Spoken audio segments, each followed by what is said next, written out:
Hello and welcome to Course Like Your Car Brochure channel, and in today's episode, the Volvo 340.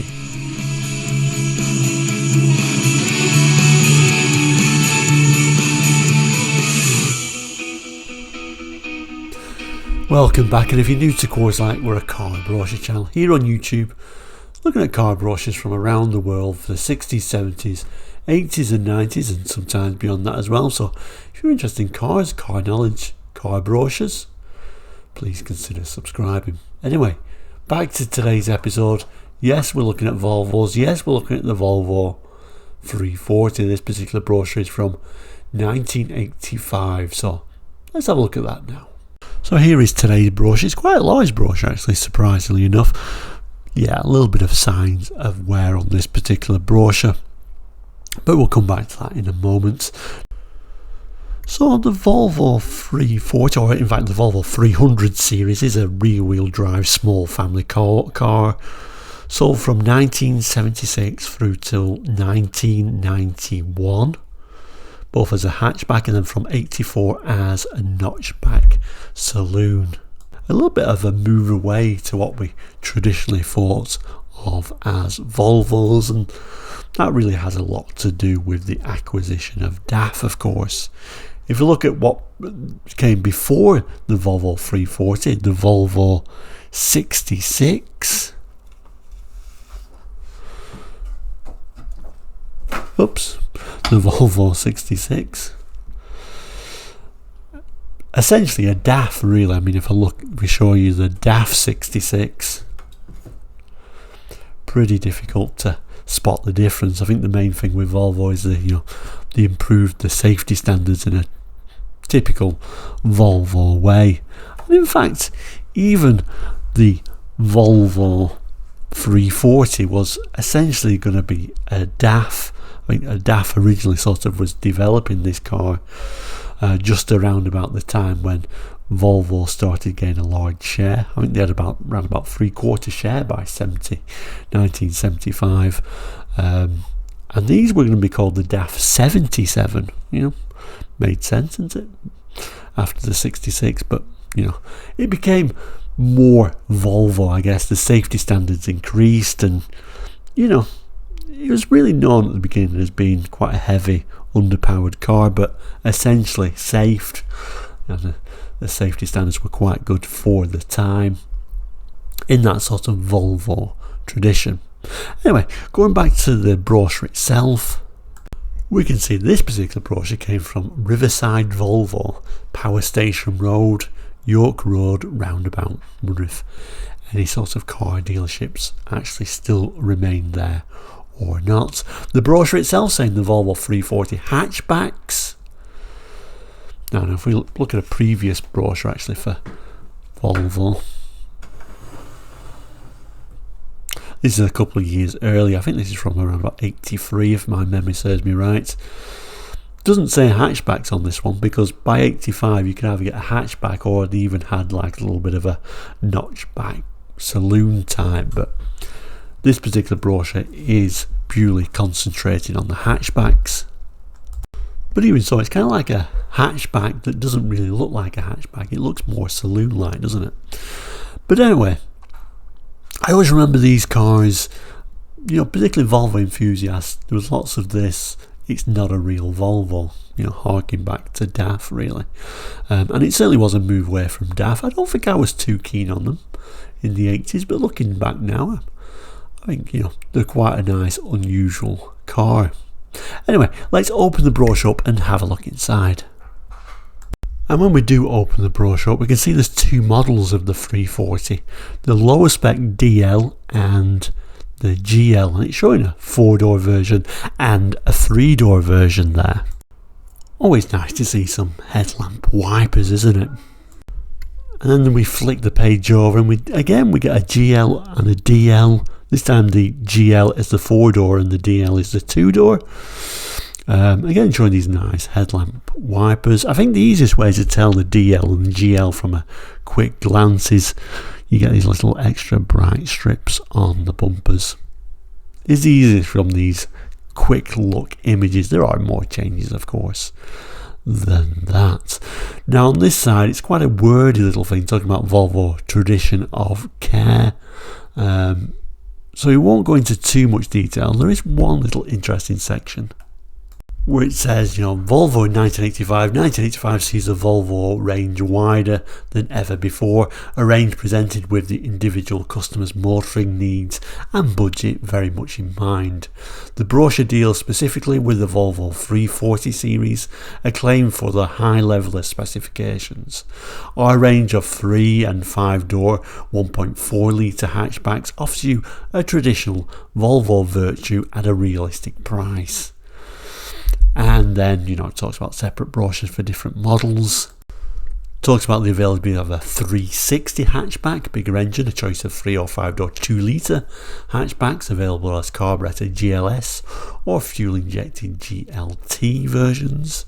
And of course the 360 saloons now being available. The elegant 360 GLE saloons are available with a carburettor or fuel injection 2 litre engines and offer a luxurious level of specification. And then of course the Volvos we more think about at this time, the 240, which is probably my favourite. Well, the 240 Estate is probably my favourite Volvo actually. And then the sort of like wedge styling 740s and 760s. And of course this particular brochure is just looking at the 340 hatch, smaller engine, sort of under 1400cc engine, so you could argue it was a little bit underpowered on this particular version. But you'll see in this brochure a lot of talk about safety. This page is going on about safety. It's a very wordy brochure, so we're not going to go into too much detail, but you may as well have a look at this image as we're here, a 3-door GL version. And as you can see, more sort of safety testing. I think that was one of the things for Volvo. They bring out this smaller car which had more ties in with like DAF, but they really had to say, even though it's a smaller car, it's a little bit different to what the traditional Volvo you think of. Safety is still very much in Volvo's mind with these cars as well. We turn the page then, have a look at the dash. Zoom straight in there, we've got this sort of like green coloured instrumentation. Almost like a glow in the dark type colour, very 80s, isn't it? And even on the switches on the right hand side there, you wouldn't say it was an attractive dash, or would you, by looking at it? It really is very much a sea of grey plastics. Very 80s. I remember this is mid 80s, but still not what I would describe as an attractive dashboard, although superbly functional. I'm sure it is. Does actually tell us in the small print this is a radio, is a genuine Volvo accessory, so possibly an upgraded stereo cassette radio CR107 by the looks of it. I'm getting this fun little diagram showing the through flow ventilation constantly refreshes the air inside the car. You can see this with the direction of the arrows. And then if we look at the seats and the interior as a whole, it kind of just looks safe. I do like the headrest, very, very Volvo-esque headrest. I'm sure it's a very safe car, but I kind of like look at some of the French cars and think what a wonderful, comfortable place that would be. I'm not getting the same feel for this. Even right down to the rear armrest, which is, even that is squared off. I don't know if they were particularly comfortable, but I'm not getting comfort from the images. Interestingly though, apparently the driving seat is electrically heated, and interestingly the heating elements switch on automatically below plus 14 degrees C, which seems a bit warm to be wanting a heated seat. I don't tend to put it on sort of 0 degrees C is when I tend to start using them. But anyway, interesting that it's got an automatic heated seat. I don't know if that's a good thing or a bad thing, but you don't hear of automatic heated seats today. But mid-80s, still nice to have a heated seat, I think. Hatchbacks were still very much the vehicle to have, and you can understand why. The practicality of a hatchback over a saloon. I'm sure more people went for a hatch. But I must admit, for 1985, a little bit old-fashioned having to have such a high sill to really have it to lift your bags up there. And this is an interesting page. It's entitled The Balance of Technology and Tradition. Technology, of course, on the loosest sense of the word, but an interesting engine shot there. You can see that the bonnet opens forward, as a few of the 80s cars certainly did, and then we've got, interestingly, a spare wheel in there like you more commonly see some of the smaller French cars, but there's plenty of room in there with that tiny little engine. Like I say, it's not a particularly large engine, this one. You can see there it calls it a proven reliability and economy from Volvo's 1.4 litre engines. An unusual and interesting little shot with everything cut away, showing that suspension system. So it's a McPherson strut independent front suspension. Even gives you an idea of the turning circle there as well. Now we turn the page and we get this page entitled Reliability That Runs Deep. Really looking at protection, I guess. If we just move up to the top two pictures, we can see it gets a fully underbody coating with PVC and immersion in electrically charged bath for overall coverage and rust resistant primer. I don't remember too well for the rust. I think I would say they've lasted reasonably well, to be honest with you.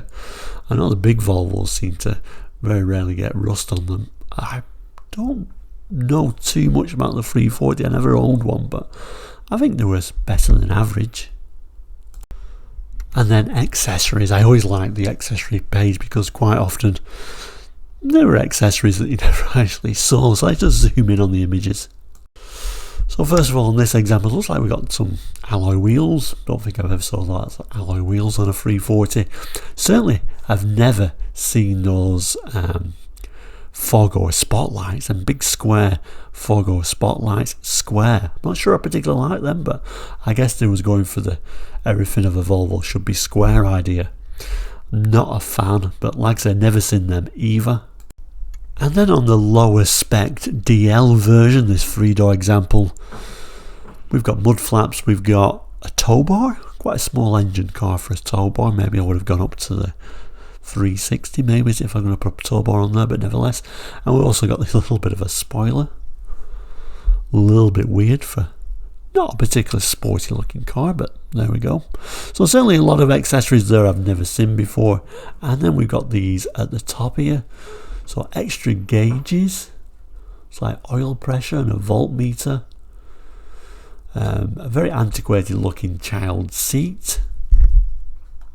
This very unusual driving computer to show all your fuel economy, etc. Very unusual. And then we got the upgraded radio, but that looks very basic. And then these speakers are very unusually shaped. And at the end here we get the technical specifications. So we've got the 340 DL and GL, same engine though, so it calls it a B14 engine designation, 4 cylinders, 1397cc engine. Maximum output 72 horsepower at 5500 RPM. These are carburetor engines, not injected, but a twin choke. LPG conversion possible. Sure, really showing the times there, isn't it? And then going down, obviously it's 12 volt system. And we've got fuel tank capacities, weights, transmission,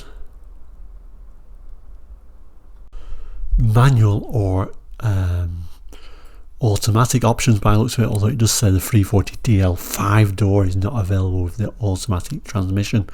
And also you notice there, if you look at the ratios, the lower spec DL is just a 4-speed, and then it's a 5-speed on the higher spec GL model. Interestingly, if you look at the automatic though, continuously variable, so it's a CVT, so nothing new for those complaining about new cars with CVTs, of course. And of course CVTs, who's famous for CVTs? DAF, of course. So I guess that's where that came from. So on this page it's the standard and optional equipment, the DL versus the GL, and obviously this is where the difference is going to be. So the GL has tinted glass where the DL doesn't, and they've both got spoiler at the front, halogen headlamps, rear fog warning lights, 2 exterior mirrors, internally adjustable door mirror, side protective moulding, swivelling rear quarter windows on the free door, heated rear window, headlamp washers and wipers. So there you go, the washer wipers was even on the base model, a very Swedish thing, and mud flaps front and rear were part of the package, so that wasn't an accessory. Now the higher spec model, the GL, had adjustable lumbar support and a centre rear armrests with access to luggage compartments. And then they both had electrically heated driver's seats. Alright, so even the base model had that heated driver's seat, which is, like I said, mid-80s is unusual. And grab handles front 1. And then grab handles rear 2 for the higher spec model. Tunnel console with integrated coin box and ashtray on the higher model. Cigar lights are on them both. Rear passenger footwell heating on them both. Vanity mirror in front passenger sun visor on both. 3-point inertia reel seat belts front and rear. Intermittent wiper on both, and then the higher spec model's got automatic windscreen wiper and wash. They both got courtesy light on ignition switch, high-low intensity switch, dash illumination, quartz clock, switch illuminated for night driving, glove box light, luggage compartment light. Higher spec model's got a lockable fuel cap. They both got the same engine, electronic ignition, looks like the option for the auto transmission. And then moving down, 4-speed gearbox on the lower spec model, 5-speed on the higher one. So I was going to say you might as well just get the base model, but I think because the 5-speed gearbox is on the GL only, that's the one I would go for. And gear selector indicator on the higher spec model. Difference in the tyres, electro fan on them both, anti-dazzle interior mirror on both, and the high spec model's got front door pockets and metallic paint available. Looks like we can get a sunroof on the higher spec model as an option. Now if we flip the specification page over, we've got the benefit of being able to see the colours and the upholstery. So colours available, it says black. Looks like black was a special order colour. I'm kind of thinking, I don't think I've actually seen a 300 series in black. So that's interesting. We could also have a flat red, a mist blue, silver grey metallic, and a blue grey. Onyx green metallic, wine red, arctic blue metallic, white, beige metallic, and beige. That's weird, isn't it? You have a beige or a beige metallic. Unusual. And a dark red metallic. And then the upholstery colours, surprisingly there's 4 different colours, which is a little bit unusual. So we've got a grey tweed, a red tweed, a green tweed, and a blue tweed. Of course, depending on which exterior colour you chose. And of course, because you can only get the GL with the metallic paint, it made a little bit of a difference as well. But I'm not going to read all this out, but you can see there, or you hopefully can just about make out which colour went with which interior colour. And then if we turn to the back cover, you can just about make out the code here, which is indicated this is a 1985 brochure. So there you go, the Volvo 340. And indeed, not shown here, but the 360s. I never really thought too much about them when they was actually being sold in the 80s. Now thinking back, I think I appreciate them a little bit more. But if you had one of these, or if you got your opinion of these, please just in the comments. Always enjoyable to read those. But for now, we'll say if you've not done already, please do subscribe. It really does help the channel, as well as liking this video, of course. And if you have subscribed, thank you so much indeed. And we'll see you very soon. So we'll say take care and goodbye.